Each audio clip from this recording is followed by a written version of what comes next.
என்ன இருந்தாலும் திட்டம் போட்டு செயல்படுத்தப்படுகிற ஒரு சூழலை உருவாக்குவதற்காக முடிவெடுப்பது என்று வரும்போது ஆட்சி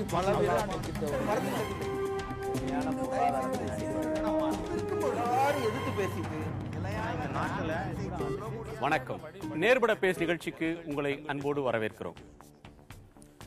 தமிழகத்திற்கு அண்மையில் வந்திருந்த இலங்கையின் வடக்கு மாகாண முதலமைச்சர், மேனாள் இலங்கையினுடைய உச்சநீதிமன்ற நீதிபதி திரு சி.வி. விக்னேஸ்வரன் இங்குள்ள தமிழ் மக்களுக்கு ஒரு முக்கியமான வேண்டுகோளை விடுத்திருக்கிறார்.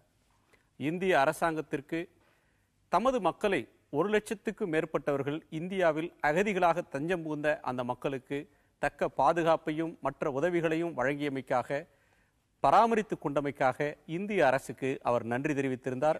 அதைத் தொடர்ந்து இலங்கையில் தமிழர்களுடைய பூர்வீக பகுதிகளில், தாயக பகுதி, தமிழர் தாயக பகுதி என சொல்லப்படும் வடக்கு கிழக்கு பகுதிகளில் தமிழர்களின் மக்கள் தொகை என்பது குறைந்து கொண்டே வருகிறது. அங்கு சிங்களவர்கள் அதிக எண்ணிக்கையில் குடியமர்த்தப்படுகிறார்கள். தமிழர் தாயகம் என்கிற அந்தஸ்தை அது இப்படியே போனால் இழக்க நேரிடும். எனவே தமிழர்கள் வெளிநாடுகளில் அகதிகளாக இருக்கக்கூடியவர்கள் தாயகம் திரும்ப வேண்டும் என்கிற வேண்டுகோளை விடுத்திருக்கிறார். இலங்கையின் நாடாளுமன்றத்தில் தமிழர்களுடைய பிரதிநிதித்துவம் கூட இதனால் குறைந்து வருகிறது. அந்த பிரதிநிதித்துவம் உயர வேண்டுமானால் தமிழர்கள் திரும்ப வேண்டியது அவசியம் என்ற கருத்தை அவர் வலியுறுத்தி சொல்லியிருக்கிறார். தமிழர்கள் அங்கு திரும்ப வேண்டிய காலம் கணிந்து விட்டதா? விக்னேஸ்வரன் சொல்லக்கூடிய கருத்து என்பது காலத்தே விடுக்கப்படக்கூடிய ஒரு எச்சரிக்கை என்று எடுத்துக்கொள்வதா, அல்லது விளைவு இன்னதென்று தெரியாமல் அவர் விருப்பத்தை சொல்கிறாரா? நாம் விவாதிக்கலாம். நம்மோடு பாரதிய ஜனதா கட்சியின் வழக்கறிஞர் திரு கே.டி. ராகவன், கவிஞர் திரு காசி ஆனந்தன், மார்க்சிஸ்ட் கம்யூனிஸ்ட் கட்சியைச் சேர்ந்த திரு கே. கனகராஜ், தமிழக மக்கள் உரிமை கழகத்தைச் சேர்ந்த வழக்கறிஞர் திரு ப. புகழேந்தி ஆகியோர். வணக்கம். ராகவன், நால்வருடைய பொது கருத்தை அறிய விரும்புகிறேன். உங்களிடமிருந்து தொடங்குகிறேன். தமிழ்நாட்டில் அகதிகளாக 1,00,000க்கும் மேற்பட்டவர்கள் இருக்கிறார்கள். அகதி முகாம்களிலே 65,000 பேரும், வெளியிலே பதிவு செய்துவிட்டு தமிழர்கள் சென்னையிலும் பிற ஊர்களிலும் நிறைய தமிழர்கள் இருக்கிறார்கள் அகதிகளாக. அவர்கள் திரும்ப வேண்டும் என்று சொல்லக்கூடிய விக்னேஸ்வரன் அவர்களுடைய கருத்தை நீங்க எப்படி பார்க்கிறீங்க? அவர் மரியாதைக்குரிய திரு விக்னேஸ்வரன் அவர்களுடைய கருத்திலே ஒரு கான்ட்ரடிக்ஷனை கூட நான் பார்க்க முடியுது.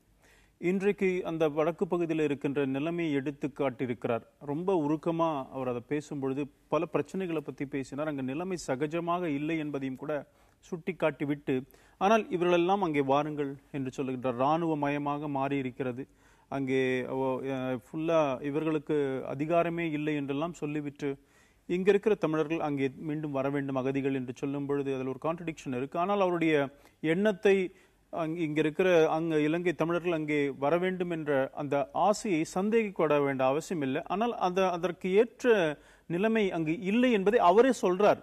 அதனால அந்த நிலைமைகள் மத்தியிலும் அங்க தமிழ் மக்கள் வாழ்ந்து கொண்டிருக்கிறார்கள். அதான் வாழ்ந்து கொண்டிருக்கிறார்கள். எல்லாருமே தானங்க, சொர்க்கமே என்றாலும் நம்ம ஊரை போல வருமான்ற மாதிரி யாரு இருந்தாலும் கூட நம்ம ஊர்ல இருக்கணுங்கிறதா எல்லாருமே ஆசைப்படுவாங்க. நீங்க என்னதான் போற்றி பாதுகாத்தாலும் கூட அவர்களை போய் கேட்டுக்கிட்டீங்கன்னா எங்க ஊருக்கு நான் போகணும் தான் நினைப்பாங்க. பட் அந்த இடத்துல அதுக்கான நிலைமை இருக்கிறதா என்பதை தெரியவில்லை. உங்க பார்வை என்ன? ராகவன் அவர்கள் சொல்லுவது சரி. என்னை பொறுத்தவரை அங்கு இன்னும் சூழல் சரியாக அமையவில்லை, அதுதான் உண்மை. அங்கு விக்னேஸ்வரன் அவர்கள் முதலமைச்சர் அவரே சொல்கிறார், அங்கு இன்றுள்ள நிலைமை எவ்வளவு கொடுமையாக இருக்கிறது என்பதை அவரே மிக தெளிவாக சொல்லுகிறார். நாம் குறிப்பாக கவனத்தில் கொள்ள வேண்டும். அவருடைய உரையில் அவர் சொல்லும் பொழுது, இங்கு இவற்றையெல்லாம் பேசிவிட்டு திரும்பி அங்கு போவதற்கு எனக்கு கூட அச்சமாக இருக்கிறது என்று சொல்லுகிறார். ஆகவே ஒரு முதலமைச்சரே திரும்பி போவதற்கு அச்சப்படுகிற நிலையில் தமிழீழம் இருக்கிறது. அந்த மண்ணிலிருந்து, அந்த மண்ணில் போராட்டத்தோடு, விடுதலை போராட்டத்தோடு தொடர்புடையவர்கள் என்று கருதப்பட்டதால் தான் அங்கு வாழ முடியாத நிலையில் வெளியேறினார்கள். எல்லோரும் வெளியேறவில்லை. எதிரிகளாக 15 லட்சம் தமிழர்கள் உலகெங்கும் வாழ்கிறார்கள். அத்தனை பேரும் அங்கு வாழ முடியாமல், அந்த சொல்லப்போனால் சிங்கள கொடுங்கோன்மையினுடைய விளைவால் வெளியேறியவர்கள் தான் அத்தனை பேரும்.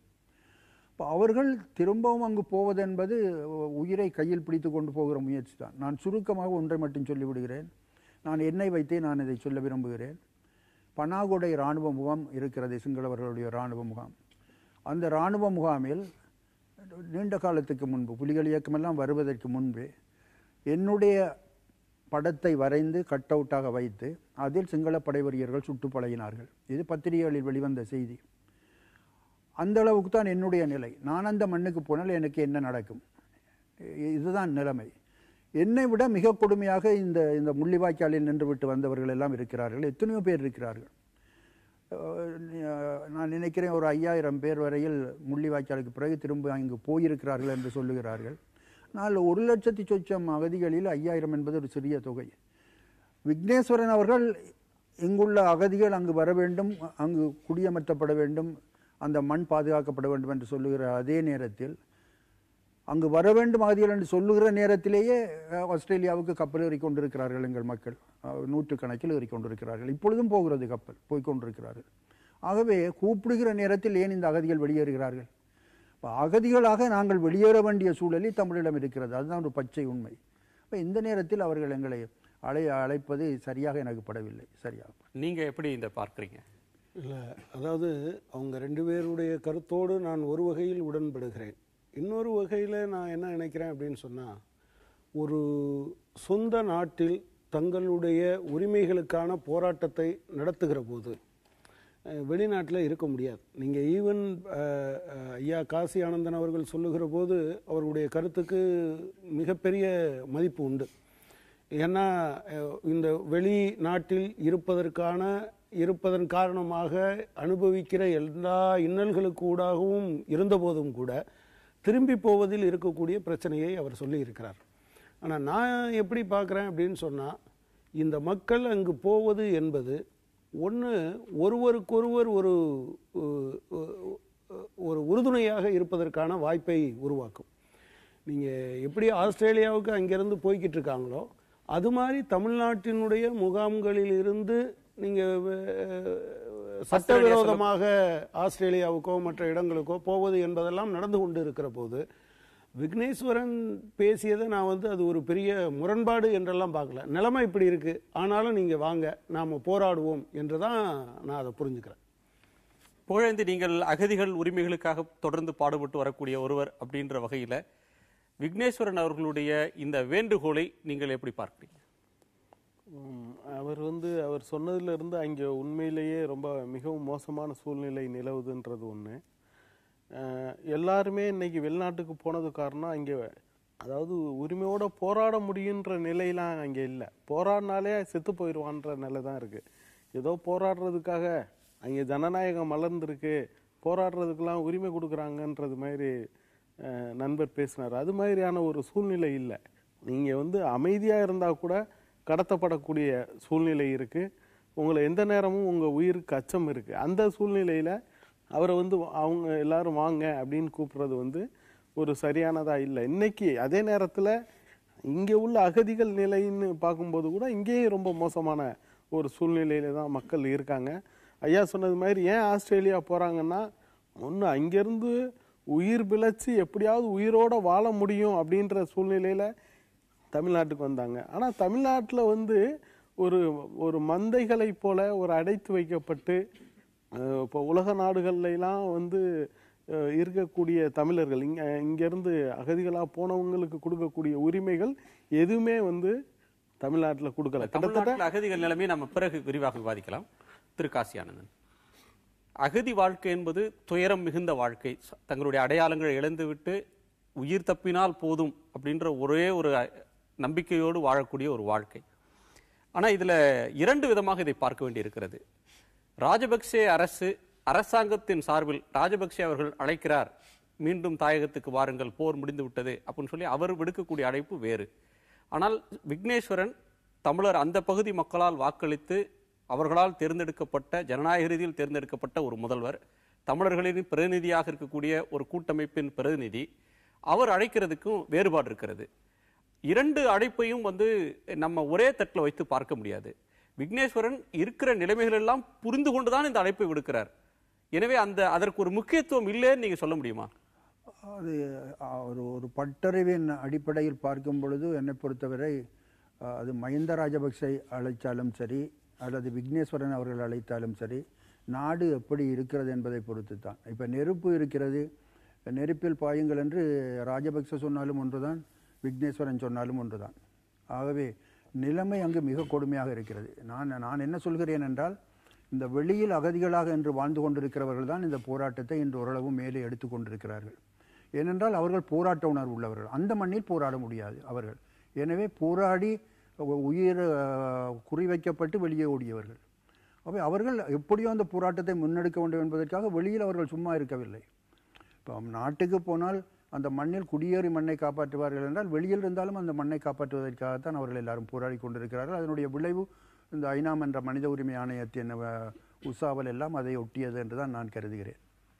திரு ராகவன், கிழக்கு மாகாணத்தில் ஒரு 20-30 ஆண்டுகளுக்கு முன்னால் தமிழர் பிரதிநிதித்துவம் மிக அதிகமாக இருந்து, தமிழருடைய பூர்வீக பகுதியாக அது இருந்து, சிங்களவர்களுடைய எண்ணிக்கை என்பது 5% இருந்தது. இப்போது படிப்படியாக போருக்கு பிறகு அங்கு சிங்களவர்களுடைய குடியேற்றத்தின் காரணமாக அதனுடைய மக்கள் தொகை என்பது 35 விழுக்காடாக மாறிவிட்டதுன்னு அவர் வேதனை தெரிவிக்கிறார். இது அங்கும் ஆட்சி அதிகாரத்தில் இருக்க முடியல, மாநில அங்கு இருக்கக்கூடிய நிலைமைகள் மோசமாக இருக்கிறது, கிழக்கு மாகாணத்திலும் வடக்கு மாகாணத்திலும் இவங்க கொண்டு வந்து சேர்க்கிறாங்கன்றாங்க. அதில் அவர் கேட்கிறது, இந்த குடியேற்றத்தை தடுப்பதற்கு 2 தீர்வுகளை அவர் முன்வைக்கிறார். ஒன்று, தமிழர்களை அகதிகளாக இருக்கக்கூடியவர்களை திரும்ப வாருங்கள் என்கிறார். இன்னொன்று, இந்திய அரசாங்கத்திற்கும் அவர் ஒரு வேண்டுகோள் வைக்கிறார். நீங்க அந்த குடியேற்றத்தை தடுக்க வேண்டும், இராணுவ மயமாக்கலை, சிங்கள மயமாக்கலை தடுக்க வேண்டும்ன்றார். அதுல மத்திய அரசாங்கத்தினுடைய பங்கை அவருக்கு விடுக்கக்கூடிய வேண்டுகோளை நீங்க எப்படி பார்க்கிறீங்க?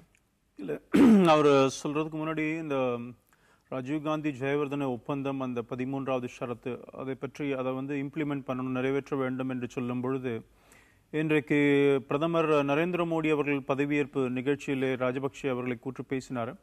அதற்கு பிறகு இப்போ மரியாதைக்குரிய திரு சம்பந்தம் அவர்கள் வந்தார், பிரதமரை சந்தித்தார். அப்பொழுது அவர்களை கூட சொன்னார்கள், 13 மாத்திரமல்ல, 13+13க்கும் மேற்பட்ட விஷயங்களை இங்க செய்யணும் அப்படிங்கிறத பத்தி சொல்லப்பட்டது. 2 பேரும் பேசினாங்க. மிஸ்டர் திரு ஆனந்த் இவர் சொன்னார், சம்பந்தம் அவர்கள் சொன்னார். அந்த வகையில மத்திய அரசாங்கத்தினுடைய கடமை, அந்த 13வது அந்த ஒப்பந்தத்திலேயே கூட இந்திய அரசாங்கம் அதற்கு ஒரு பொறுப்பு இருக்கிறது, கொடுக்கப்பட்டிருக்கிறது. இந்தியா கேன் இன்டர்வின், அந்த மாதிரி இருக்கு, அந்த மாதிரி ஷரத்து உண்டு. அதனால இந்தியா இதில் தலையிட வேண்டும் என்று கேட்பதில் தவறு கிடையாது. இப்பொழுது இருக்கிற மத்திய அரசாங்கத்தை பொறுத்த வரைக்கும் அதற்கான நடவடிக்கைகள் நாம் எடுத்துக்கொண்டுதான் இருக்கிறோம். உதாரணத்துக்கு நேற்றைக்கு நடந்த விஷயமாக இருந்தாலும் சரி, அதுக்கு இந்த 4 மாதங்களில் மீனவர்களை மீட்கின்ற விஷயங்களாக இருந்தாலும் சரி, இந்த அரசாங்கம் ஒரு உறுதியான லாங் டேர்ம் சொல்யூஷன் ஒரு இந்த சொல்யூஷன் கொண்டு வரணுங்கிற ஒரு முயற்சியில் ஈடுபட்டு கொண்டிருக்கிறோம். திரு விக்னேஸ்வரன் சொன்னதற்கு ஏற்ப திரு சம்பந்தம் அவர்களும் அதைத்தான் சொன்னார். அதைத்தான் இந்த அரசாங்கம் கூட செய்து கொண்டிருக்கிறது. ஒரு உறுதியான ஒரு நிலைப்பாட்டு, உறுதியான ஒரு நடவடிக்கை எடுக்கின்ற டைரக்ஷன்ல நம்ம செஞ்சுட்டு இருக்கிறோம். திரு புகழேந்தி, விக்னேஸ்வரன் சொல்லும் போது இந்தியாவுக்கு ஒரு மிகப்பெரிய கடமை இருக்கிறது. இந்திய இலங்கை ஒப்பந்தம் என்பது இந்தியா தமிழர்களின் சார்பில் கையெழுத்திட்டது, எனவே எங்களுக்கான உரிமைகளை பெற்றுத்தர வேண்டியது உங்கள் கடமை அப்படின்றத தமிழ் மண்ணில் அவர் பதிவு செய்து போயிருக்கிறார். மத்திய அரசாங்கம் அந்த நிலங்கள் தமிழர்களிடமிருந்து பறிபோவதை தடுக்க வேண்டும் அப்படின்ற ஒன்றில் மத்திய அரசு எடுத்து வரக்கூடிய நடவடிக்கைகள் உங்களுக்கு திருப்திகரமானதாக இருக்குன்னு சொல்ல முடியுமா? இல்லை, கண்டிப்பாக திருப்திகரமாக இல்லை. ஏன்னா மத்திய அரசு எந்த அரசாங்கம் இருந்தாலும், அது காங்கிரஸாக இருந்தாலும் பிஜேபியாக இருந்தாலும், தமிழர்களுக்கு எதிரான அரசாகத்தான் அது இதுவரை இருந்துகிட்டு இருக்கு. நீங்கள் ஈழத்தமிழர்களே விடுங்களேன், தமிழ்நாட்டு மீனவர்களை கூட காக்க முடியாத ஒரு அரசு. நீங்கள் ஏன் இலங்கை தமிழர்களை போய் இவங்க காக்குறாங்க? தமிழ்நாட்டு மீனவர்களை 500 பேரை சுட்டு கொண்டிருக்காங்க. அதை காக்க முடியாது மட்டும் இல்லை, அதை சுட்டு கொன்ற அந்த இராணுவ அதிகாரிக்கு, அதாவது குறிப்பாக ராஜபக்சேக்கு பாரத ரத்னா விருது வழங்கணுன்றாங்க. ஒரு பாரதிய ஜனதாவின் ஒரு முக்கிய அதிகாரி, ஒரு தலைவர். அப்படி இருக்கும் பட்சத்தில் இவங்க கண்டிப்பாக ஈழத்தமிழர்களுக்கு எந்த வகையிலையுமே ஒரு உரிமை வாங்கி கொடுக்க மாட்டாங்க. அந்த குடியேற்றத்தை இவர்களால் தடுக்கவும் முடியவே முடியாது. முழுக்க தமிழர்களை ஏமாற்றுவதற்காக இங்கே தமிழகத்தில் 2 கட்சிகளுமே மாறி மாறி பேசிக்கொண்டு இருக்கிறார்கள். ஆனால் 2 கட்சிகளுமே இலங்கையிலையும் சரி தமிழ்நாட்டிலையும் சரி தமிழர்களுக்கு எதிரான கட்சிகளாக தான் செயல்பட்டு. அதாவதுங்க, 500 மீனவர்கள் கொல்லப்பட்டார்கள் என்று சொல்வதெல்லாம் காங்கிரஸ் கட்சி அதில் குற்றச்சாட்டு இருந்தது 10 ஆண்டு காலமாக. அப்பொழுதெல்லாம் இவர் சொல்ற திராவிட முன்னேற்றக் கழகம் கூட கூட்டணியில் இருந்தவங்க தான். நான் ஒரு விஷயத்தை ஏற்றுக்கொள்கின்றேன்.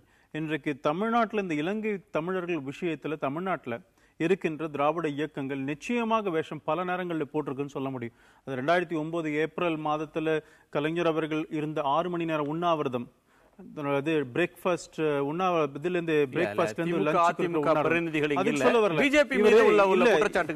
பிஜேபிக்கு தான் சொல்ல வரேன். இன்றைக்கு 4 மாதங்களில் நீங்க 500 மீனவர்கள் கொல்லப்பட்டது அந்த 10 ஆண்டு காலத்துல. இன்றைக்கு வாஜ்பாய் இடையில ஆட்சியில இருந்தாரு, வாஜ்பாய் காலத்திலும் சுட்டுக் கொல்லப்பட்டார். நான் பேசும்பொழுது நீங்க கொஞ்சம் அலோ பண்ணுங்க. அதாவது இந்த 4 மாதத்துல இத்தனை மீனவர்கள் கடந்த காலங்களில் கைது செய்யப்பட்டால் விடுவிப்பதே இல்லைங்கிற நிலைமையில போய் 1 வாரம் இல்லாட்டி 24 மணி நேரத்தில் விடுவித்ததெல்லாம் இப்பொழுது பார்த்திருக்கிறோம். இன்றைக்கு பிரதமர் அவர்கள் 5 தூக்கு தண்டனை கொடுக்கப்பட்ட 5 மீனவர்களுக்காக, இந்திய மீனவர்களுக்காக பேசியிருக்கிறார். இப்ப அவங்க திரும்பி வரப்போறாங்க. இதெல்லாம் நடந்து கொண்டிருக்கும் பொழுது அந்த நிலைமையை சீர்குலைப்பதற்காக பொதுவா ஒரு மத்திய அரசாங்கத்தை குற்றம் சாட்டுவது ஏற்றுக்கொள்ளவே முடியாது. அவங்க ஏதோ நிரபராதிகள் என்று விடுதலையாகி வருவது போல நீங்க ஒரு எண்ணத்தை சொல்றீங்க. திரும்பி வரப்போறாங்க, அந்த சிறையில இருந்து இன்னொரு சிறைக்கு வருகிறார்கள். அதுதாங்க பாருங்க, ஒரு நீதிமன்றம் கூட ஏன் நம்ம ஊர்லயே இருக்கு. நம்ம ஊர்லயே ஒரு 10 ஆண்டுகளுக்கு முன்பாக இலங்கை சார்ந்த ஒருவர் இதே போல குற்றம் சாட்டப்பட்டிருக்கிறாரு. இங்க நீதி இதுல இருந்தாரு. இப்ப 2010 2 பேருக்கும் இருக்கிற 2 நாடுகளுக்கும் இருக்கிற அந்த ட்ரீட்டி இருக்கு பாருங்க. அவங்க போனாங்க, அதே மாதிரி இங்க வந்து திரு சுப்பிரமணியம் சாமியுடைய கோரிக்கை சிறை மாற்றம் என்பது அந்த மக்களும் கேட்கவில்லை, இங்க இருக்கக்கூடிய கட்சிகளும் கேட்கவில்லை. தமிழக அரசும் கூட அவர்கள் நிரபராதிகள் என்று விடுதலை செய்யப்பட வேண்டும் என்றுதான் கோரிக்கையாக இருக்கிறது. சிறை மாற்றம் என்பது பிஜேபியுடைய மூத்த தலைவர் சுப்பிரமணியம் சாமியுடைய யோசனை, அவருடைய கோரிக்கை. பாதிக்கப்பட்ட மக்கள் தரப்புல இதை கேட்கல. ஒரு விஷயம் நீங்க புரிஞ்சுக்கணும். இன்றைக்கு மீனவர்கள் மீன் பிடிக்கும் பொழுது அரசாங்கம் நேவல் ஸ்ரீலங்காவோட நேவல் கூட்டிட்டு போறாங்க. அதுக்கப்புறம் நம்ம கோரிக்கை ஏற்று விடுதலை செய்வது வேற. இதுல வழக்கு இருக்கிறது. அங்கே கஞ்சா வைத்திருப்பதாக வழக்கு. அந்த வழக்கில் இந்த மாதிரி நீதிமன்றம் தீர்ப்பு வழங்கி இருக்கிறது. இதுல லீகலா தானே வெளியில வர முடியும், வரணும் கேட்டா அதுதானே அவங்களுக்கும் கௌரவம். அதை இந்த அரசாங்கம் செய்தால் என்ன தப்பு இருக்கிறது? நம்ம நாட்டிலே செஞ்சிருக்கோம்ல. தொடரணுமான்னு எனக்கு தெரியல, நம்ம தலைப்பை திசை மாறி போறோம். இதே கேள்வியை தான் கேட்கிறேன். அவர் ஒரு பொய்யான தகவலை சொல்கிறார். பிஜேபி ஆட்சியிலும் மீனவர்கள் கொல்லப்பட்டார்கள் வாஜ்பாய் ஆட்சியில். இப்ப 500 மீனவர்கள் சுட்டுக் கொல்லப்பட்டதற்கான கொலை வழக்கு தமிழ்நாட்டில் பதிவு செய்யப்பட்டிருக்கு இல்லையா?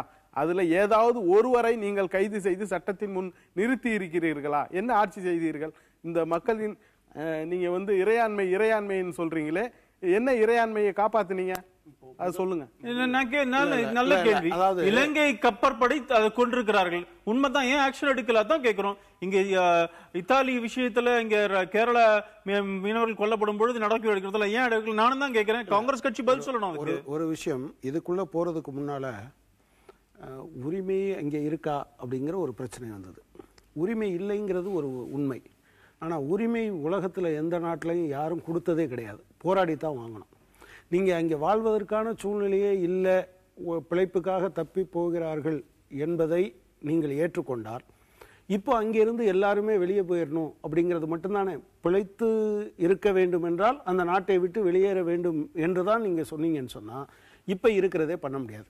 பட் பிஜேபி இந்த காலத்தில் அவங்க திருச்சியில் வந்தபோது பிரதம வேட்பாளராக திரு நரேந்திர மோடி அவர்கள் வந்தபோது பேசியதற்கும் இப்போ கொஞ்சம் ஆட்சி பொறுப்புக்கு வந்த பிறகு அவங்க கொஞ்சம் நிதானத்துக்கு வந்திருக்காங்க. அதை நிதானம்னு சொல்லலாம், அல்லது அவர் சொன்னது மாதிரி சொல்லணும்னா ரெட்டை நாக்கில் பேசுகிறாங்கன்னு சொல்லலாம். மரியாதைக்குரிய திரு பொன் ராதாகிருஷ்ணன் அவர்கள் தனி ஈழம் நீங்கள் பங்களாதேஷை பிரித்து கொடுக்கறதுக்கு இந்திய படையை அனுப்பி செய்ய முடியும் என்றால், தனி ஈழம் அமைவதற்காக ஏன் இந்திய நாடு படையை அனுப்ப முடியாது என்று தான் கடந்த காலத்தில் அவங்க பேசியிருக்காங்க. ஆனால் இந்த காலத்தில் அவங்களுடைய குரலில் மாற்றம் தெரிகிறது. இது எனவே வந்து அவங்க திமுக சொன்னாங்க அதிமுக சொன்னாங்கன்னு இல்லை, பிஜேபியும் தேர்தலுக்கு முன்பு ஒன்றும் தேர்தலுக்கு பின்பு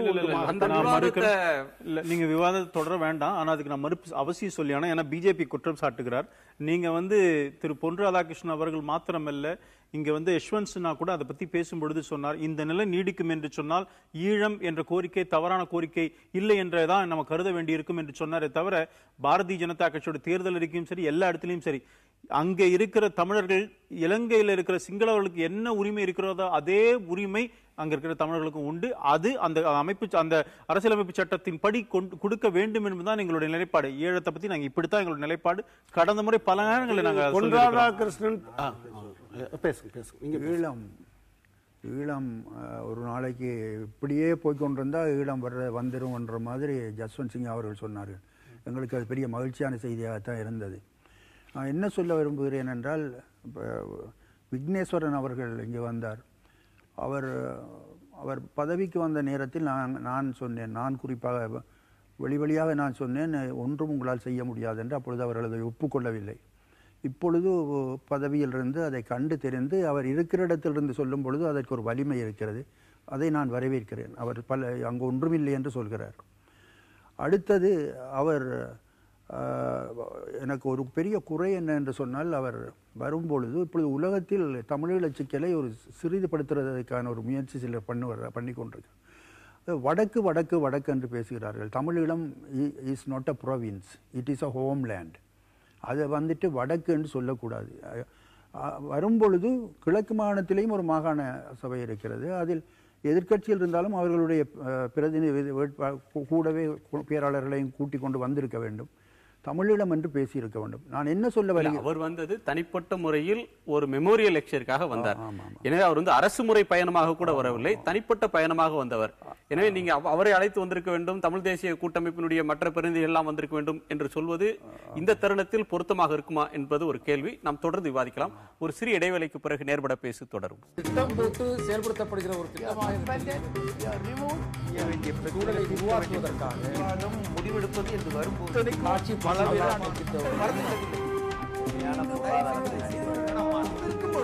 எதிர்த்து பேசிட்டு கடந்த ஆண்டு நடந்த வடமாகாண சபை தேர்தலில் வவுனியா, முல்லைத்தீவு, மன்னார், கிளிநொச்சி, யாழ்ப்பாணம் இந்த பகுதிகளில் மொத்தம் பதிவு செய்யப்பட்ட 7,19,000 வாக்காளர்களில் 4,85,000 பேர் வாக்களிக்க வந்தார்கள். ஏறத்தாழ 67.52%. அப்போ அதுல பெருவாரியானவர்கள் 7 லட்சம் அப்படின்றது வாக்காளர்கள் என்றால் மக்கள் தொகை ஒரு 10 லட்சம் அந்த அளவில் வைத்துக் கொண்டாலும் கூட வெளியில் இருக்கக்கூடிய அகதிகள் வாழ்க்கை வாழ்ந்து கொண்டிருக்கக்கூடியவர்கள் எண்ணிக்கை அதிகம். இவ்வளவு மக்கள் அந்த நெருக்கடிக்கு, நீங்க சொல்லக்கூடிய நெருக்கடிகளுக்கு, மற்ற சவால்களுக்கு மத்தியில நெருக்கடிக்கு முகம் தந்து அங்க வாழ்ந்து கொண்டிருக்கிறாங்க. இப்ப நமக்கு எழக்கூடிய கேள்வி, வெளிநாடுகளில் இருந்து கொண்டு, அது தமிழ்நாட்டில் ஆனாலும் சரி அல்லது ஐரோப்பிய நாடுகளில் ஆனாலும் சரி, அங்கு இருந்து கொண்டு எங்கள் தாயக பகுதியில் இராணுவம் ஆக்கிரமித்து நிற்கிறது, எங்கள் தாயக பகுதியை சிங்களமயமாக்கி கொண்டிருக்கிறார்கள், அங்கு சிங்களவர்கள் குடியேறுகிறார்கள், தமிழர்களுடைய தாயகம் பறிபோகிறது, நிலத்தை களவாடுகிறார்கள் அப்படின்னு சொல்லி வெளிநாடுகளில் இருந்து குரல் கொடுத்து கொண்டே அந்த சிங்களமயமாக்களை எப்படி தடுக்க முடியும்? என்னை பொறுத்தவரை இந்திய அரசுக்கு இதில் ஒரு பெரிய பொறுப்பு இருக்கிறது. இந்திய அரசு தலையிட்டு அந்த சிங்கள குடியேற்றத்தை ஒரு சட்டத்தின் மூலமாக தடுத்து நிறுத்த முடியும். எனக்கு அந்த தற்காலிகமான சட்டங்கள் உருவாக்கங்கள் எல்லாம் எனக்கு நம்பிக்கை இல்லை. நான் என் உறுதியான தமிழ் மக்களுடைய விடுதலை தமிழீழத்தில் என்று நம்புகிறவன். நான் அது என்றோ ஒரு நாள் வரும் என்று நம்புகிறவன். அது இந்தியா அதற்கு துணை செய்து இந்தியாவின் உதவியோடு அது வர வேண்டும் என்று விரும்புகிறவன். அந்த விருப்பம் எனக்கு உண்டு. அண்டை நாடு பங்களாதேஷை அமைத்து தந்த நாடு, எங்களுக்கும் துணை இருக்க வேண்டும் என்று விரும்புகிறவன் நான். இல்ல, தமிழீழத்தை நீங்கள் உங்களுடைய தாயகமாக, உங்களுடைய ஒரே கோரிக்கையாக, லட்சிய வேட்கையாக நீங்க கருதுறதுல தவறில்லை, அது உங்களுடைய உரிமை. ஆனால் அதற்கான சூழல், அதை ஏற்கக்கூடிய நிலையில் இந்திய அரசாங்கம் இதுவரையிலும் இல்லை. இந்திய அரசாங்கம், அது காங்கிரஸ் அரசானாலும் சரி, பாஜக அரசானாலும், ஒன்றுபட்ட இலங்கைக்குள் தீர்வு அப்படின்ற விஷயத்தை தான் அவர்கள் பேசிக் கொண்டிருக்கிறார்கள். என்றோ ஒரு நாள் உங்களுடைய கனவாக, இதற்காக பல்லாயிரம் பேர் உயிரிழந்திருக்கிறார்கள் என்று சொன்னாலும் கூட, அந்த கனவு நனவாகும் வரை அங்கு வதியக்கூடிய மக்கள் தொடர்ந்து வதைப்பட்டு கொண்டே இருக்க வேண்டும். இந்த சிங்களமயமாக்கல் என்பது தொடர்ந்து நடக்கும், ஒடுக்குமுறை நடக்கும். ஆனால் மற்றவர்கள் வெளியிலிருந்து மட்டும் பேசுவோம் அப்படின்னு சொல்றது எந்த அளவுக்கு சரியானதாக இருக்கு? வெளியில் இருக்கிறவர்கள் அவர்களாக விரும்பி ஒவ்வொரு நொடியும் அந்த மண்ணில் இருக்க வேண்டும் என்ற ஏக்கத்தோடு துடிப்போடு வாழ்கிறவர்கள் தான். அவர்களால் முடியவில்லை, அதனால் வெளியில் இருக்கிறார்களே தவிர அவர்கள் முடியும் என்றால் அங்குதான் இருப்பார்கள். இப்பொழுது அங்கு அவர்கள் போக முடியாது. எப்படி அவர்கள் போக வேண்டும் என்று நீங்கள் எதிர்பார்க்கலாம்? முதலில் நான் சொல்லுவேன், விக்னேஸ்வரன் அவர்கள் வாழ்கிற கொழும்பு சிங்கள ஸ்ரீலங்கா. சிங்கள ஸ்ரீலங்காவில் வாழ்கிற தமிழர்கள் முதலில் தமிழீழத்துக்கு போக வேண்டும். அங்கு வசதியாக வாழ்கிறார்கள். ஆகவே முதலில் சிங்கள ஸ்ரீலங்காவை விட்டு தமிழீழத்தில் குடியேறுங்கள், அதை செய்யுங்கள் என்றால் அங்கு உங்களுக்கு பாதுகாப்பு இருக்கிறது, உங்களுக்கு எந்த எதிர்ப்பும் இல்லை. நீங்கள் இந்த போராட்டத்தோடு சம்பந்தப்படாமல் வாழ்ந்தவர்கள் பலர் அங்கே இருக்கிறீர்கள். நீங்கள் முதலில் அந்த மண்ணில் குடியேறுங்கள். வெளியில் இருக்கிறவர்கள் தங்களுடைய கடமைகளை செய்கிறார்கள். லெனின் வெளிநாட்டுக்கு போய் ஒளிந்திருந்து போராட்டம் நடத்த வேண்டும் என்றால் நடத்தத்தான் வேண்டும். அதை தவிர வேறு வழி இல்லை. லெனின் இப்பொழுது ஏன் ரஷ்யாவில் இல்லை என்று யாரும் கேட்க முடியாது, கேட்கக்கூடாது. அது ஒரு விடுதலை போராட்டம். விடுதலை போராட்டத்தில் தொடர்புடைய வீரர்கள் களத்தில் நிற்பார்கள். இல்லை என்றால் இருக்க வேண்டிய இடத்திலிருந்து அந்த களத்தை முன்னெடுப்பார்கள். அதுதான் வரலாறு. நான் சொல்ல விரும்புவது, இந்த சுருக்கமாக நான் சொல்ல வேண்டும் என்னவென்றால், இந்திய அரசு major of north and east என்று சொன்ன அந்த உடன்படிக்கை இருக்கிறதே, அது அது அது தமிழீழம் என்று சொல்லப்பட்டிருக்க வேண்டும். ஏனென்றால் இங்கே இது தமிழ்நாடு என்று அழைக்கப்படுகிறது. இது தமிழர்களுடைய மாநிலம், தமிழ்நாடு என்று பெயர் இருக்கிறது. அரசியலமைப்பில் இருக்கிறது, இந்திய அரசியலமைப்பில். அதே போன்று குஜராத் இருக்கிறது, ஒரு மொழி மாநிலத்துடைய பெயர் இருக்கிறது. எல்லா நாடுகளிலும் இருக்கிறது. ஒருதனுடைய தாயகம் பிரிட்டனில் ஸ்காட்லாந்து தாயகம் கான்ஸ்டிடியூஷனில் இருக்கிறது, அரசியலமைப்பில் இருக்கிறது. சீனாக்காரனிடம் திபெத்து என்பது அரசியலமைப்பில் இருக்கிறது, அவனுடைய தாயகத்தினுடைய பெயர். ரஷ்யாவில் செச்சன்யா அவனுடைய அரசியலமைப்பில் இருக்கிறது. ஈழத்தில் மட்டும் தமிழனுடைய தாயகம் தமிழீழம் என்று அரசியலமைப்பில் இல்லை. நார்த் அண்ட் ஈஸ்ட் அதென்ன மாகாணங்களின் பெயர் எங்களுக்கு மட்டும்? எங்களுடைய தாயகத்தின் பெயர் ஏன் அரசியலமைப்பில் இல்லை? நாங்கள் 2 தாயகமாக அந்த மண்ணில் இருந்தவர்கள். இதைத்தான் நாங்கள் சொல்கிறோம், இதைத்தான் நாங்கள் வலியுறுத்துகிறோம். இப்பொழுது விக்னேஸ்வரன் அவர்கள் கூட அவர்களுடைய பேச்சில் அவர் தமிழீழம் என்று சொல்வதில்லை. சொன்னால் அங்கு சிக்கல் என்று நினைக்கிறார்கள். நான் சொல்கிறேன், விக்னேஸ்வரன் அவர்கள் தமிழீழம் என்பது அரசியலமைப்பில் எங்களுடைய தாயக பெயர் இடம்பெற வேண்டும் என்று சொல்லுவது எந்த வகையிலும் இலங்கை அரசியல் சட்டத்துக்கு மாறானதல்ல. அந்த மண்ணுக்கு விடுதலை அவர் கேட்டால் சில சட்டத்துக்கு மாறானது. யதார்த்தத்தை பேசலாம். உங்களுடைய லட்சியத்தை, உங்கள் வேட்கையை புரிந்து கொள்ள முடிகிறது. நீங்க தமிழீழம் அப்படின்னு பெயர் வச்சு வடகிழக்கு மாகாணங்களை ஒன்று சேர்த்து, இன்றைக்கு சட்டப்படியாகவே அது பிரிந்து விட்டது. உச்சநீதிமன்றத்தினுடைய தீர்ப்புக்கு பிறகு வடக்கு மாகாணம் தனியாகவும் கிழக்கு மாகாணம் தனியாகவும் இருக்கிறது.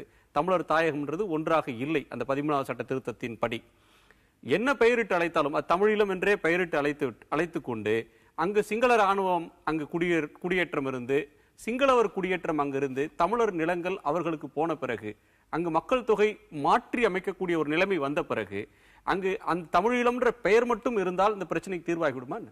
நான் உங்களுக்கு ஒன்றை மட்டும் சொல்லிக்கொள்ள முடியும். இந்திய அரசு தலையிட வேண்டும் என்று நாங்கள் சொல்லுவது இன்றைய இருக்கிற சூழ்நிலையில் குறிப்பாக சிங்கள குடியேற்றத்தை கட்டுப்படுத்துவதற்கும் இந்த சிங்கள படைவீரர்களை வெளியேற்றுவதற்கும் முக்கியமாக நாங்கள் அந்த எதிர்பார்க்கிறோம். அவர்களுடைய உதவி தேவை, அதற்கு தேவை. இப்போ காஷ்மீரில் 370 அந்த சட்டம் இருக்கிறது, அங்கு யாரும் போய் நிலம் வாங்க முடியாது. எங்களுக்கு அந்த பாதுகாப்பு கூட இல்லை, அந்த பாதுகாப்பு கூட இல்லை. ஒரு அரசு நினைத்தால் அதை உருவாக்க முடியும், தாராளமாக உருவாக்க முடியும், உருவாக்கி தர முடியும். இந்தியா தலையிடக்கூடாது, உரிமை இல்லை என்று சொல்லுவது, அல்லது தமிழ்நாடு மக்கள் கொஞ்சம் உணர்ச்சி குறைவாக பேச வேண்டும் என்று சொல்லியிருக்கிறார் விக்னேஸ்வரன்.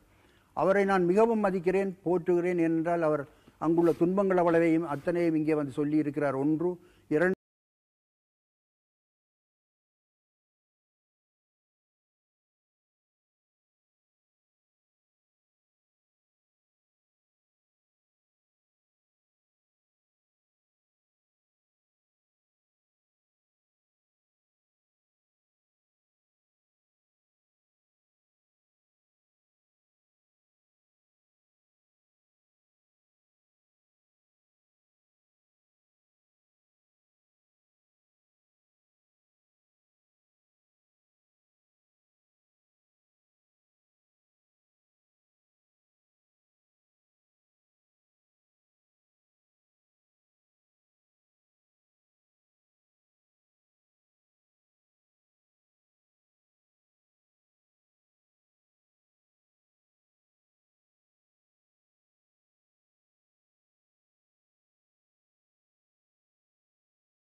முள்ளிவாய்க்கால் முடிந்தவுடனே சொன்னதைத்தான் நான் சொல்ல விரும்புகிறேன். திரும்பவும் புலிகள் வருவார்கள். அதில் எந்த ஐயமும் யாருக்கும் இருக்க வேண்டியதில்லை. ஏனென்றால் அந்த நேரத்தில் யாரும் எங்களை குறை சொல்ல முடியாது. உலகம் எங்களை கவனிக்கவில்லை, இந்தியாவும் கவனிக்கவில்லை என்றால் எங்களுக்கு வேறு வழி இல்லை. அது நடக்கும். எனக்கு அது உறுதியாக தெரியும். ஆனபடியால் தான் சொல்லுகிறேன், அவர்கள் ஒன்றும் புலிகள் இறந்து விட்டார்கள் என்று யாரும் நினைக்க வேண்டியதில்லை. அந்த போராட்டத்தின் தொடர்ச்சி உண்டு. அவர்கள் பொறுமையாக இருக்கிறார்கள். ஏனென்றால் ஒரு போராட்டத்தை ஒரு கட்டத்தில் கொண்டு வந்து நிறுத்தி உலகத்துக்கு இந்திய அரசு உட்பட அனைவருக்கும் ஒரு வாய்ப்பை கொடுத்திருக்கிறார்கள். இல்லை என்றால் வேறு நாங்கள் என்ன செய்ய முடியும்? அல்லது நாங்கள் அழிந்து தொலைந்து போக வேண்டும். ஆகவே நாங்கள் உறுதியாக இருக்கிறோம். சிங்கள குடியேற்றத்தை தடுத்தாக வேண்டும். அப்படி தடுக்கப்படாத நிலை இருந்தால் அதை தடுப்பதற்கு எங்களால் முடியும். உங்கள் உணர்வை புரிந்து கொள்ள முடிகிறது. ஆனால் அங்கே இருந்து மிதவாத குரல்கள் இப்போது ஒலிக்க தொடங்கி இருக்கிற நேரத்தில் நீங்கள் சொல்லக்கூடிய எச்சரிக்கையும் ஒரு கவனத்துக்குரியது. உங்களுடைய நிறைவு கருத்து சொல்லுங்க கனகராஜ். அதாவது இப்போ வாசகர்கள் நிறைய பேர் வியூவர்ஸ் சொல்லியிருக்காங்க. பட் பிரச்சனை என்னன்னா, இங்கே இருக்கிற விருதுநகரில் இருக்கக்கூடிய ஒரு 7 கேம்பில் நாங்கள் ஒரு சர்வே எடுத்தோம். பெரும்பாலானோர் திரும்பி போக வேண்டும் என்று அவங்க விரும்பலை. கொஞ்சம் ஆனால் இங்கேயே தங்க வேண்டும் என்றும் அவங்க விரும்பலை. அப்படி ஒரு நிலைமை இருக்கிறது. எங்கள் நாட்டுக்கு போவதற்கான சூழ்நிலையை உருவாக்கி தர வேண்டும் என்று அவர்கள் கோருகிறார்கள். இந்தியா இங்கே நினைக்கிறது மாதிரி படையெடுப்பு போன்ற விஷயங்களை செய்ய முடியாது. நிர்பந்தத்தின் மூலம் அதை சாதிக்க வேண்டும். சாதிப்பதற்கான வாய்ப்பை உருவாக்க வேண்டும். ஒரு வரியில் தனியிலம் கிடைத்தால் மட்டும்தான் இதற்கு ஒரே தீர்வு. அதே போல தமிழகத்தில் இருக்கும் இலங்கை அகதிகள் இங்கு மிக மிக கொடுமைக்கு உள்ளாகிறார்கள். அவர்கள் இந்தியாவில் சாவதை விட ஒன்று இலங்கையிலும் சாக முடியாது, இந்தியாவிலும் சாக முடியாது, வெளிநாட்டுக்கு ஓட வேண்டும் என்று விரும்புகிறார்கள். தனியிலம் கிடைத்தால் மட்டும்தான் இதற்கு ஒரே தீர்வாக அமையும். மிக்க நன்றி. உங்கள் நாளொரு வருகைக்கும் கருத்து பெயருக்கும். நேர்களை மீண்டும் ஒரு நேர்பட பேச்சு நிகழ்ச்சியில் சந்திக்கலாம். வணக்கம்.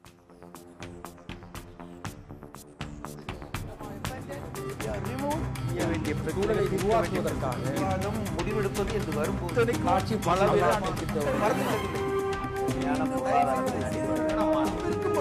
எதிர்த்து பேசி